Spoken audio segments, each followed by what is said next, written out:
Peggy 16.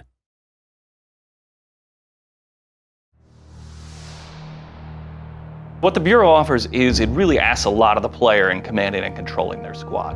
There's a lot of consequences, and if you're not paying attention to the tactics and the evolution of the battlefield, you can wind up losing some really high-ranking members of your squad. And once they're gone for good.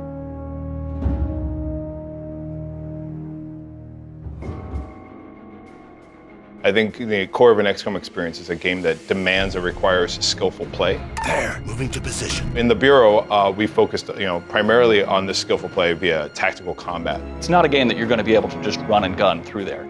If you get up close to the enemies and you're unprotected, you're going to get dropped pretty quickly.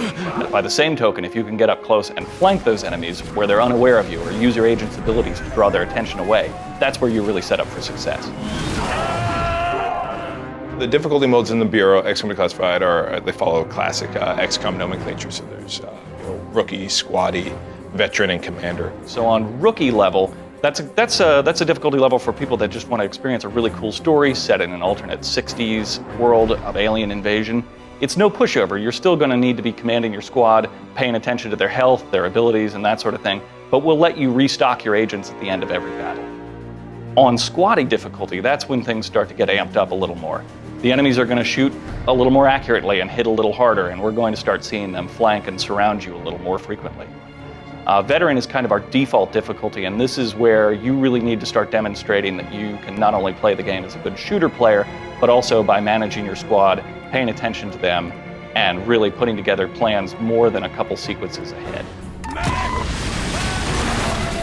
Finally, we have our commander difficulty. That's when we really step things up. The enemies are going to be the most accurate, they're going to hit you the hardest, and they're going to be surrounding you as quickly as they can. Your agents, if they get injured, are only going to be able to be stabilized. You'll be able to rescue them so they don't die, but they're going to be out of the battle. And that starts to limit your tactical options. So you really have to start thinking 2, 3, 4 steps ahead to make sure that your squad is going to be successful.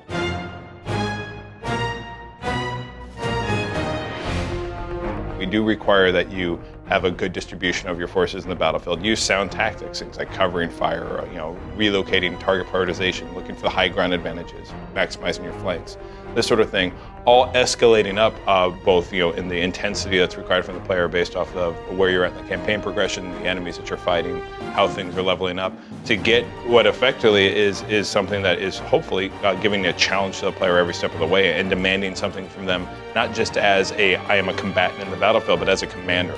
We need some rockets now! We found that the fan base is okay with it not being sort of a pacifier and mouth experience.